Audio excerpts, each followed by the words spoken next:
Assalamu alaikum wa rahmatullahi wa barakatuhu. Bismillahir Rahmanir Rahim. And alhamdulillah wa salatu wa salamu ala rasulihi wa ala alihi wa sahbihi wa salam wa man tabi'ahum bi ihsani ila yawmiddin wa ba'd. Alhamdulillah. So we'd like to welcome you all to class number 6 of the book we're doing, Safinatun Naja, which is a book of fiqh in the Shafi'i school, inshallah ta'ala. And so we're continuing. Last week we finished off the conditions of wudhu. Does anybody wants to take a stab at it?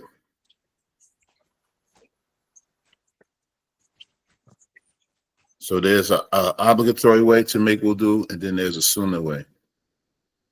I'll do the sunnah. Huh? I'll do the sunnah way. Okay, go ahead. First, make intentions. Mm-hmm. Then wash your hands up to your wrist 3 Wait times. a minute. The intention is a sunnah? Yes. Its intention is always obligatory. It's required. wajib. It's you must. Your wudu is invalid without the intention. Right. Okay. Okay, continue. And then your mouth 3 times. And then your nose 3 times. Okay. And your face from the hairline to your chin, ear to ear 3 times. And that's farther and sunnah. Your arms up to your elbows 3 times.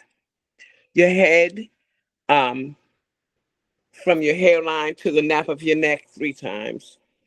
Inside your ears. Your feet up to your ankles and between your toes. Little toe to right on one foot and little toe to left on the other foot 3 times. Up to your ankle. Okay. Alhamdulillah. So you just described a complete wudu, which involves the obligatory acts and the sunnah acts. Oh. Okay. Good job. Good job. So, but within that, there's a separation between what is obligatory and what is sunnah. So, out of those acts, which ones are obligatory? To the niyah, Mm-hmm. to wash That has your to be face. done before the water touches the face. Mm-hmm. The niyah, your face, your head, your hands up into your forearms, your feet to your ankles, Your whole and head, your head. the whole head, One strand under the Yeah, shaft as and long as it touches the a strand of the water touches a strand of your hair. or at least 3 strands. That's neither here nor there. But and what else? There was I said something else about you did. it was 4. It's 4 according to Surah Ma'idah. Mm-hmm. So I said after the head, then it's your feet to your ankles. and you have to do it in the order that it's It is supposed to be done. Mm-hmm. according to the And what is Quran. that? What is that term called? What do you mean? Is it tartine? Tarbit, Tartib. tartine. Yes, do it in Tartine. order. Okay, good. So the niyyah, washing the face, which includes from the normal part of the hairline to the chin, and from earlobe to earlobe. This medical thing my daughter mentioned last week. I still forget the name of it. The targus. What is it? Targus. Is that what it's called? Yeah. Tragus. Targus. Or Trey, however you say it. Tragus. Yeah, you sound like Tragus, you sound targus. like you put some ebonics on there, sister. You know, look, it won't be me if I don't. Okay. All right. And so, of course, adding some, at least, if you have a beard for men, the face part where it's visible. And if it's, if it's a thick beard, you just run some water through there. Washing both the hands and the arms up into the elbows. Wiping any part of the head as a minimum, at least a strand or 3 strands. And washing the feet up to the ankles and tartib. Okay, and so that's what has to be washed in that way for wudu for the obligatory parts. So then all the other parts that Sister Fahima mentioned is all included as part of the sunnah. All right, good. And then we went over those footnotes in the book Some other things that you do before you start the wudu. You recite the basmala. Uh-huh. But before that, what else? The missile? You seek refuge with the law from the cursed shaitan. I Yeah, that's forgot what it was in Arabic, called the but ta'awud. Ta'awud, to ta- say a'udhu billahi minash shaitan rajim. ta'awuz, Ta'awud. Uh-huh. ta'awuz. Okay. And then the basmala. And of course, if you're making wudu in the bathroom, you wouldn't say it out loud. Okay. And then after that, you would wash your hands up to the wrist, including the wrist or past the wrist, 3 times, starting from right to left. You would use the miswak. And then you would take water in your mouth with your right hand. A part they didn't mention here, I don't think. But you would kind of swish the water around in your mouth, and then you spit it out 3 times. And then the nose, you take water in your nostrils 3 times, not breathing in too deep, and then blow it out with your left hand. All right, then you take your face from where your normal hairline, where a normal hairline is, the whole face with the ear things 3 times, including the whole face. Then you would do your arms from your wrist up to past your elbows 3 times, the left arm. Then the head, if you wipe, maybe a condition exists that you have to wipe part, but if not, you would take water 3 times from your normal hairline back to the nape of your neck and coming back up. Then your ears, your index fingers inside your ears, go around those traces, and then the thumbs on the outside 3 times, and then your feet, and the same way Sister Fahima mentions. All right.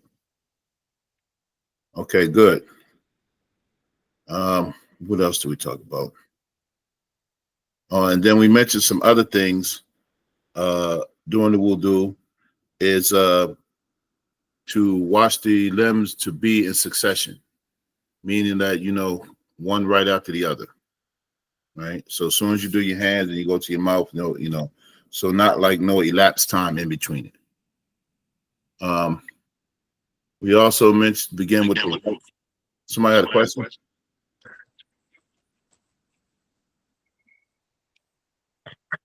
I believe Sister Fahima is not muted, so Okay, yeah. Can you put your microphone on mute, sister? Okay, good. All right, and so to make sure to be what's called being excessive when you're washing the limbs, like to make sure you go past the elbows, and when you do your feet, make sure you go past the ankles. All right, and then another sunnah in the Shafi'i school is to air dry. Is to air dry, So if you if you use a towel or whatever, paper towels, it's good, but in the Shafi'i school, one of the sunnahs is to let the water just naturally dry.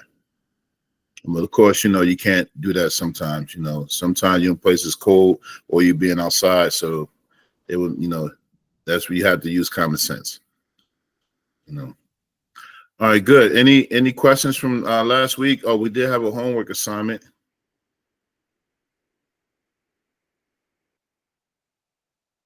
yes, ma'am. I sent it to the sisters. Okay. So, and who wants to articulate it? well, I know what it is. It's the glow that the believers will have on their faces when the day of judgment comes in Allah Shifit. That's what they'll be called. It's a Grutu Amid Mehajilun. Yeah, Guratul Muhajjalun. Guratul Mehajilun. Okay. Guratul Muhajjalun. Guratul Mehajilun. Yes. Okay. And those are the people Shukran. who will be recognized. Well, I'm sorry, you were saying something, sis? No, I said Shukran. Okay. And so those are people who will be recognized by the traces of wudu on Yom Kippur. And so we should increase our wudu. And of course, we should be coming accustomed to always preserving wudu, as much as we can. And inshallah, I believe from what I saw, inshallah, uh, good deeds also, anything that you can do good to increase that glow in your face, that you are encouraged to do so. Yeah, there are a number of other merits connected to wudu, but that was just one. Alhamdulillah. Okay, then we talked about some of the other sunan, which is to trim the fingernails and toenails, the mustache, trim the mustache. It shouldn't be shaved all the way off, and to shave the underarms and then hair, nose hairs, pubic hairs, the kohol and henna for women. And then it also in the notes it talked about circumcision. We had a little conversation on that. And it is haram. I'm looking at these notes in this book. It is haram for men and women to dye their hair black, except with the intention of jihad. Okay, good. So any questions from last week? Oh, no, we didn't have class last week. It was the week before. So remember we were talking about the circumcision regarding the women, and we were wondering about the rulings in the Shafi'i school. Mm-hmm. And I don't think anybody found out. So when I was doing my notes for the last class that we had, it said I found like the rulings for all of the schools, all of the madhabs, and it said that it was considered to be obligatory or wajib in the Shafi'i school. Is Mm-hmm. so, but then in Maliki it says it's recommended. All the schools pretty much it's and then the Hanafi and the Hanbali school, it said that it's not obligatory for women, and then it's recommended for men in the Hanafi school after the seventh day of birth. Okay. Where'd you pull that from? I went to an Islamic Q&A resource site. Mm-hmm. And so I was like, and it just had different rulings, and that's why I found it at. Okay. Yeah, I think the discussion that we were kind of having the week before is like with particularly women's circumcision, and part of the clitoris should be cut, not the whole thing, or the foreskin. That's what we talked about. That women have a foreskin. All right, we'll do some more research on it, inshallah. All right. Any questions before we proceed today? Any more questions? Okay, let me get my stuff together. So now we're on the chapter of ma al-ma u qalilu aw wa kathir. All right. Anybody wants to read that section? It's on page 15. So that's all we'll be covering today on page 15 and 16. I'll read. Bismillah. Section: Water is either a little or abundant. A little amount of water is that which is less than 2 hula. Abundant water, that which is 2 kulas, approximately 190 liters or more. A little amount of water will become impure when any impurity falls into it, even though the water does not change.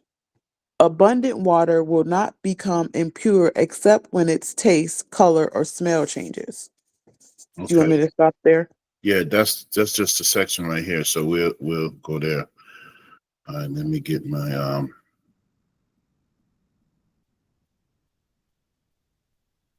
thing together.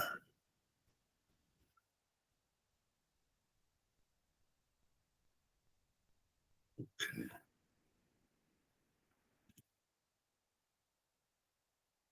All right, let's cover that. Share the screen.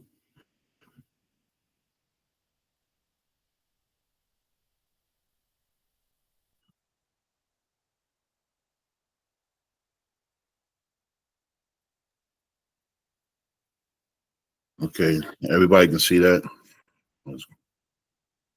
Yes, it's coming in. Okay. Okay, so here he's talking about water, and then he talks about a section of water is either a little, qalil, or abundant, which is kathir. And a little amount of water is that which is less than 2 kulas. Okay, so little qalil, or here a kula is, or 2 kulas. A kula is mentioned kulatain, which is 2 kulas, which is between like 190 and 220 liters, or that's approximately 50 or 60 gallons of water, and that's enough to fill a standard bathtub. And so this amount is the minimum amount of water to for a person to discern if water is pure or impure. All right, and we know that water becomes impure by 3 ways. Anybody know?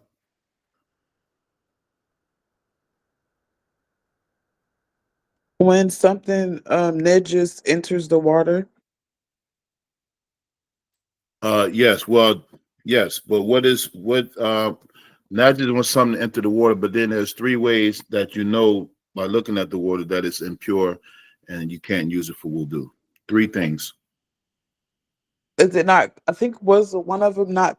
The water's not clear. It has like something in it.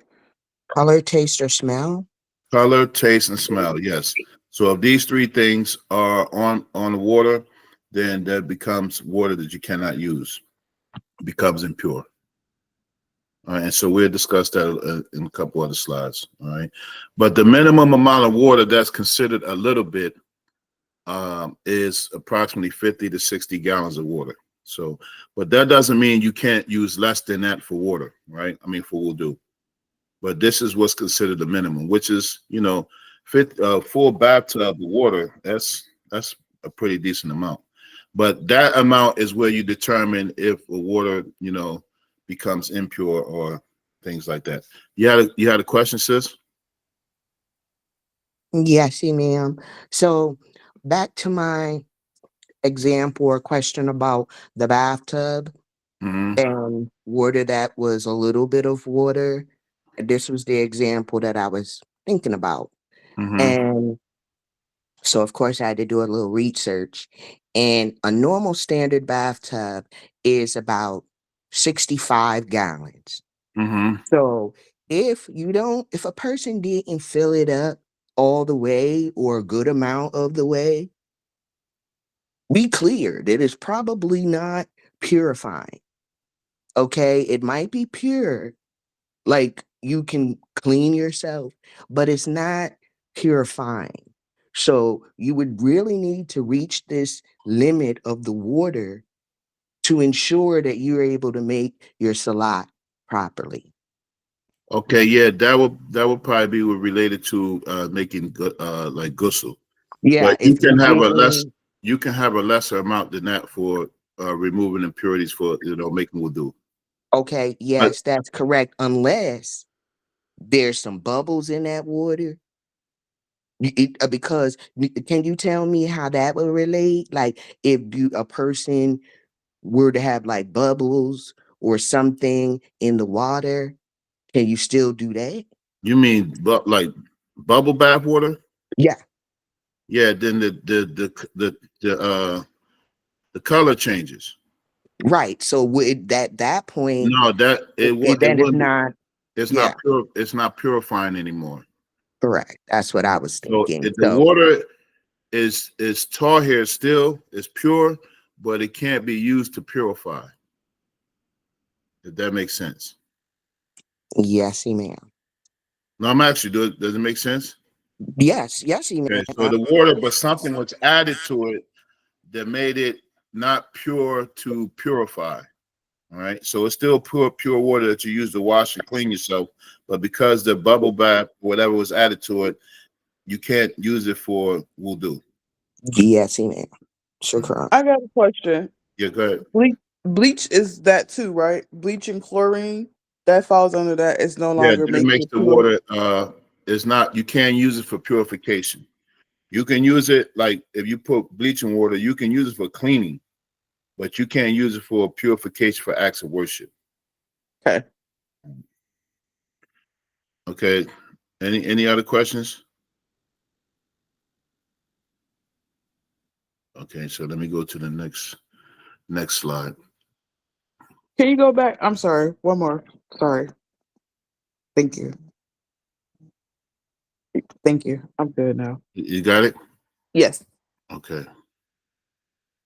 Let me go to the next slide. So here he mentions abundant water. All right. And so abundant water would be that which is 2 coolers of approximately 190 liters or 50 to 60 gallons of water or more than that. And so now he mentions in the book that a little amount of water will become impure. And so the little amount is less than 2 coolers. When any impurity falls into it, even though the water does not change. Even though the water does not change. And so, for instance, if there was a impurity that falls into it, and you know it's an impurity like urine, something like that, then the water will become impure, even if the water doesn't change, because it falls under the minimum amount. But if it's an abundant water, the water will not become impure except when the taste, color, or smell changes, right? So in other words, if you have an amount of water that's equivalent to a bathtub, which is the minimum amount, you know, if something that impure falls into it, and even it doesn't, you know, have any different, any change, that water still can't be used, right? And the only exception is like if like a fly or something like that, like falls into your water, or a small insect, that wouldn't make it impure. Okay, you had a question, sis? Yes. Would you be able to give an example of something that may fall into other than the fly? Because you said the fly was for the abundant, right? Or is that one for the little? Can we use that example Oh for no, both? that's for the cooler too, you know. And there's an exception Okay. that there is an exception about if a small amount of something, you know, some people say that it's okay if it falls in the Khalil water, you know, but the relied upon view is that even if something that's impure, like if somebody, you know, somebody spit in, you know, a amount of water that's like 2 coolers, it would make it impure. Is it the fly doesn't make it impure because one of the wings is this cure? Is that why one of the wings has a disease and the other one has a cure? Is that the logic of why when the or the insect does it make the water impure? No, I think it's more related to a blood is not flowing from an insect. Okay. But that there's a virtue about the fly. One wing and the other wing has, you know, sickness and a cure or something like that. You had a question, sis? Yes, ma'am. So the blood of flies is what is excused, and it doesn't change the state of um, water being pure and purifying. So Mm-hmm. that's what it is. It's like even if uh Fly, the- gnats, any yeah, small insects. Mm-hmm. yeah. So it's the blood of them. It doesn't Mm-hmm. even have to be a wing. The blood of them is Right, because excused. normally insects' blood, their blood doesn't flow when they die. Okay. Is there another example we can give besides the insects? Maybe something that we do or on a daily, you know what I'm saying? Something that deals with us as humans because I'm trying to wrap my brain around this here about the little amount and that if something small, it doesn't make it impure, right? So with the little amount, if something small gets into it that's not pure, it doesn't make it impure. But I other have than an the fly, example, sis. what is I can't think right now. Okay, sis. Assalamu alaikum. I'll let you know. So in another class, there was a question, wasn't my question, but the question was like, would the water that was designated, like in Flint, Michigan, that was unsafe to drink, would it be still considered pure and purifying? And even though it's not safe to drink, why? Because it's above the larger amount, above 2 coolers. Hmm. Okay, so as long as the water is, that's what the first thing that it needs to be looked at. Allah knows best. Yeah, But they're if it's above 220, 216, or 190, between that range, that's where the decision is made for it to be a large amount of water. hmm So anything below that, like that was my example again with the bathtub. If you nick your leg and you had some blood in there and it was a little bit of water, that water, in my opinion, would no longer be pure and purified. Yeah, that's true. Yeah. So the whole thing is determining how much water. That's the whole the theme of this section. What is considered a little bit of water and a lot of water? That's how you determine, like, if something enters into it, what makes it impure, or if the taste, color, or smell changes. All right. Now, Also, now, Thank you. you're now, welcome. Also, one thing, water, there was another thing that, like water, once you put like tea in it or something like that, general water, like you'll read in the book, is considered like general water yeah, with no additives, yeah, nothing added to it. we're going to cover that in the next slide, inshallah. Okay. What was your question again, Sister Zakaria? I was just trying to get an example. So with it says the point three, or the little amount of water becomes pure with any impurity falls into it, though the water doesn't change. But you said, so if it's a certain amount of water, like the abundant, I guess the 1 liters. So I was trying to get an example. She used the water of Flint, Michigan, because I'm like, okay, insects. I get that part, but just for us, like if we do something or something and it goes into the water, or it's not like I sneeze, right? I sneeze over my bucket of water I just ran to wudhu. Is, you know what I'm saying? I sneeze a little bit, maybe a little bit of snot come out my nose. I don't know if it flew in there. Would that make my water impure? Do I have to pour the water out and get a new bucket of water? You know what I'm saying? Yeah, I think there's an exception that, like, that amount, if it happens and if it doesn't change, like, if you have the cooler part, if there's no, like, change in the water or no color or nothing like that, you might be able to get away with it. But that's not a specific question that we would have to ask. Okay, Okay. you had another question, sis, before we go on? It's basically, if there's a pure substance and that substance is like gets anything. First of all, certainty is better than not knowing. I mean, if you can just go in and get yourself some more water and do your wudu with that, you know, inshallah, that might be best. I mean, if you even seen some sneeze or cold snot, or I mean, hate to say that word, but fly over near your water, you would think that you would want to get some more. Inshallah. Okay, we can ask that question specifically, inshallah. All right, let me get to the next slide. Okay, so here he also talks about sources of water. All right. So there's two main sources of water. The water that comes from the sky, which is rain, hail, snow. These are or the water that comes from the ground. So the oceans, rivers, springs, lakes, well water, and the water, this is what's in its original form, right? Water in its original form. The water that comes from these sources is known as ma'ul mutlaq, or absolute water or general water. So these waters are what you really use for purification because they have nothing added to them, all right? They have nothing added to them. And so whenever you come across these are the waters that are known that are purifying. They're pure and they're purifying. All right. So water from the sky. And then here's a side note. I just learned this the other day. I was the other day old when I found out when you say it's cold as hell. This is what they meant, cold as hell, but we say cold as hell. It should be cold as HAIL. Am I the only one that knew that, or?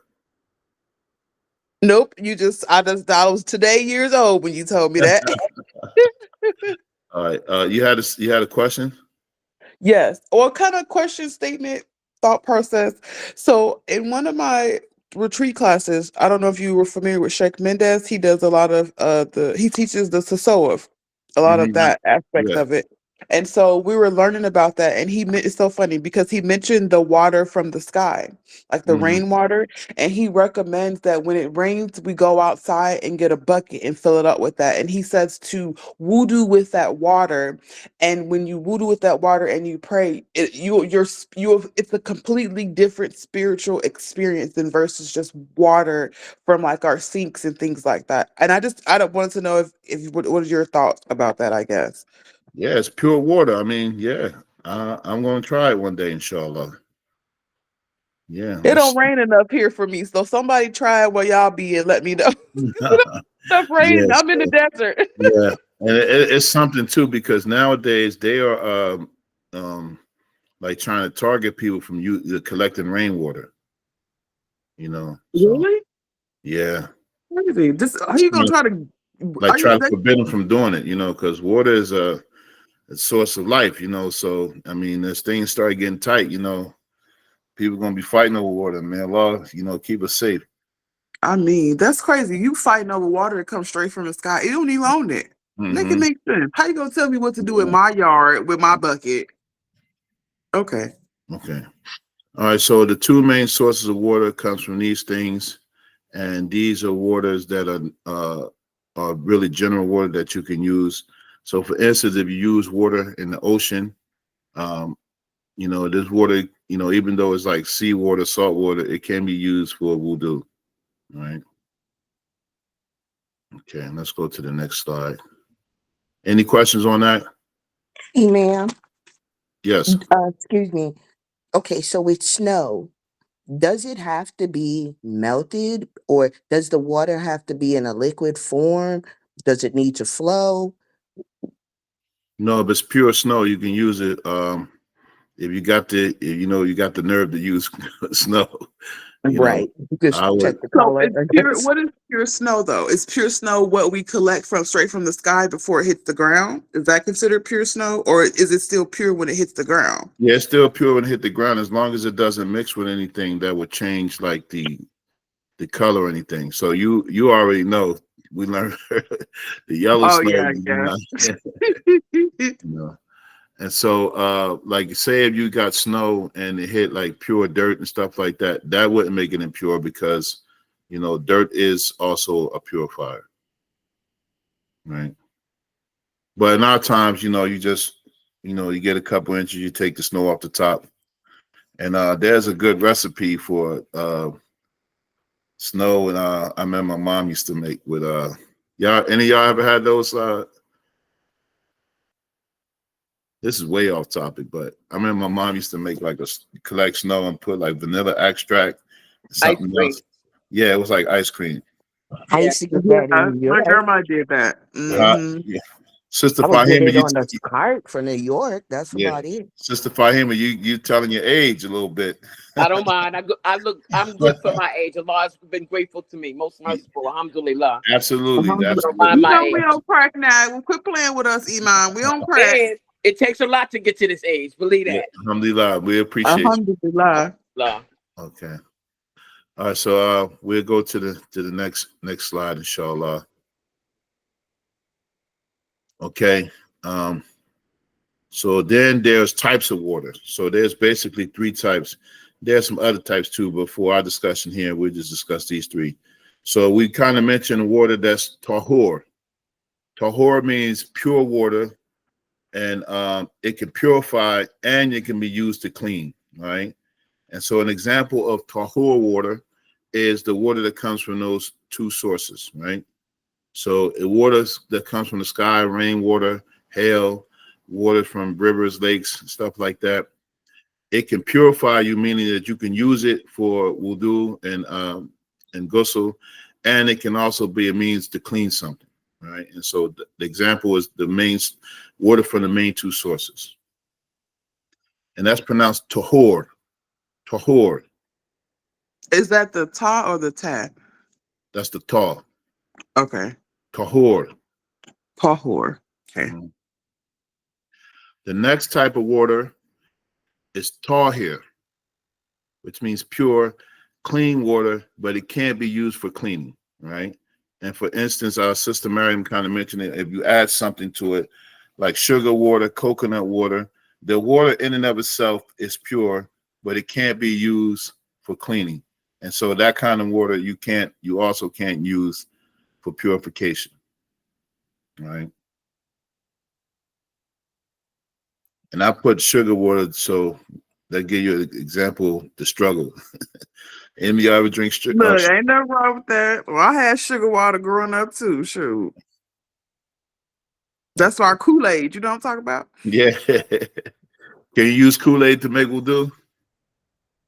Nope. Why not? Because it turns the color of the water. Because it's grape Water and cherry. taste. Yeah, everything changes. All right.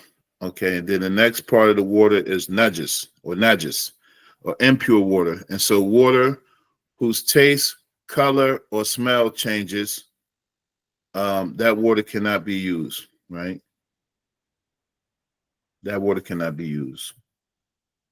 So these are three types of water you need to know. Then there are some exceptions. For instance, if you collect some rainwater in a bucket and it's fall time and some leaves fall in there, does this water become impure? I don't think so. No. No, it doesn't. Because this water, this leaves, if they're in there long enough, the water might turn a little color. But water that turns without like for sitting still, like stagnant water and stuff like that, leaves wouldn't make it impure. One exception is if water is in a container and then it has the what's the green stuff? Slime? Slime, not slime. Algae. Okay. Yeah, which will cause the water to change color. Those are like some exceptions where the water will still be pure to use for purification. All right. So there are a few exceptions. So algae water is pure. That's what you're saying. Yes. Okay. Yes. Now, another thing in our times, for instance, like river water. I wouldn't. I think it's pure, but I think these waters that we have been polluted. So they have things in there that that is not the same water. So they no longer have their naturalness to them by these corrupted people. So therefore you're saying our river water, we probably shouldn't use it to be on the safe side. It's one of those gray Yeah. areas, right? Yeah, I would avoid it. Noted. Yeah, I know where we at. We got the Delaware River, and you can already tell because the smell of it. It's like I'm in the desert. They have the nerve to have some type of quote unquote river. I'm like, yeah, okay. I ain't trusting that. My kids ain't getting in that water. Well, I mean, how do they source it? Like, do they have a? It's closed off it's like in between some mountains. Like it's like some mountains on the side of it. It's like a little river. It's really pretty when you look at it. But I've saw like some reviews and I've heard some people say they've been in there and they come out, they got rashes and all that. I'm like, yeah, I don't know if something's going on in the water. Well, if we use the fiqh rule, I mean, if it's more than two coolers and there is no smell or change in smell, taste, or color, I don't think the rashes would be a means to not use it. You know what I'm saying? But there is a rule in the Shafi'i school about using water. Imam Shafi'i mentioned about like water that like sat that in the hot sun and then it becomes like like using water that's too hot and that it would damage your skin. That water is not to be used, even though it is pure. So yeah, that Okay. would probably make a difference. But it's just good to know these things because you might be in a situation where you might have to get some type of water and you can readily identify what kind of water it is and where it came from. I mean, we just been, spoiled in America. We just got everything in excess and we waste a lot of water.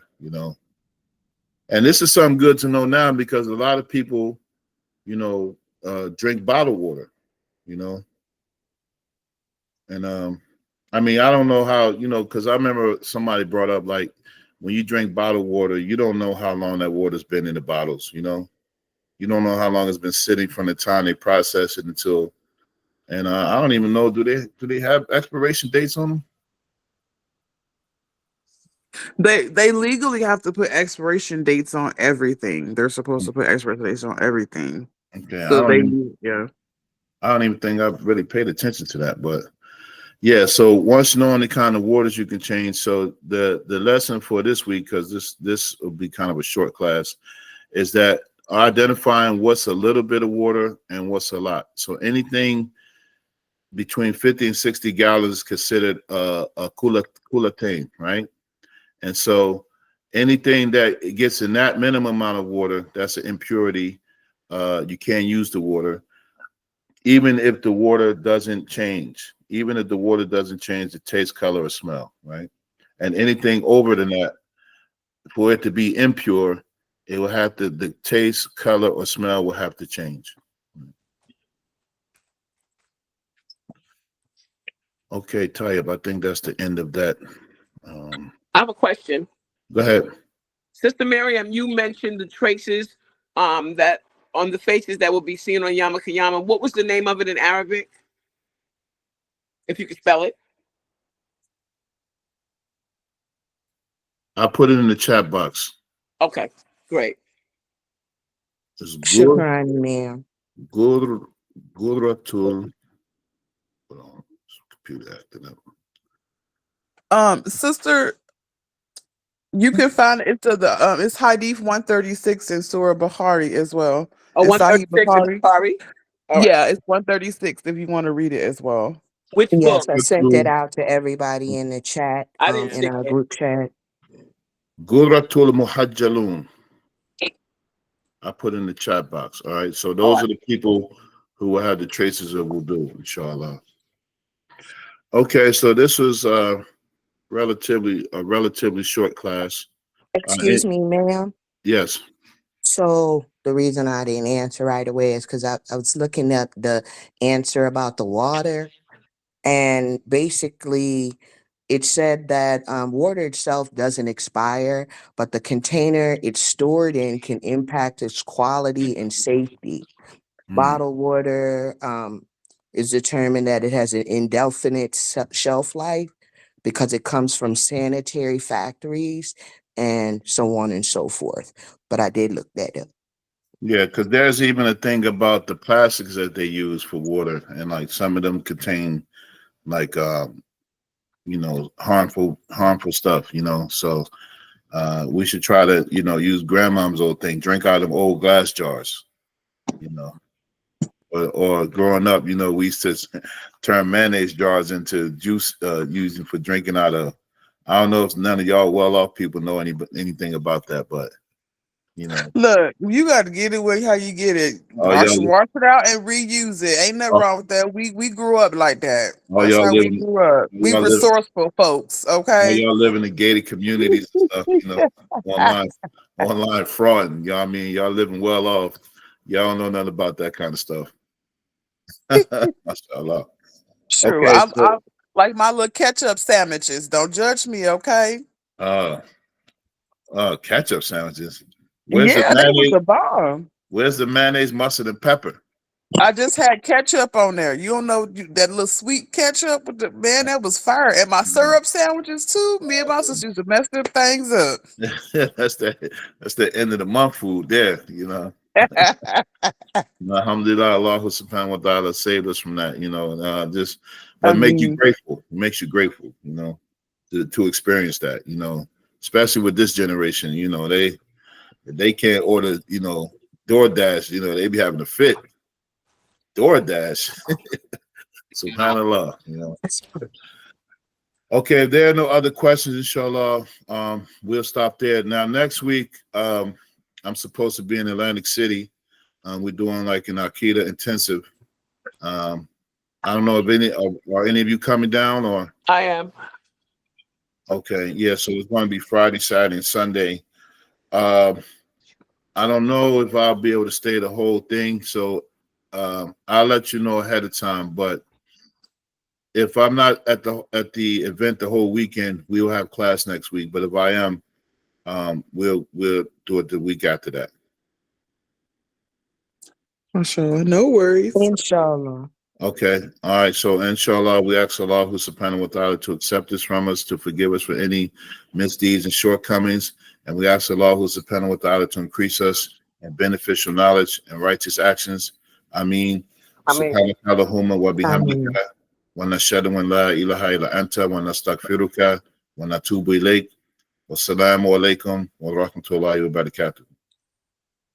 Wa alaikum assalam wa rahmatullahi wa barakatuh. All right.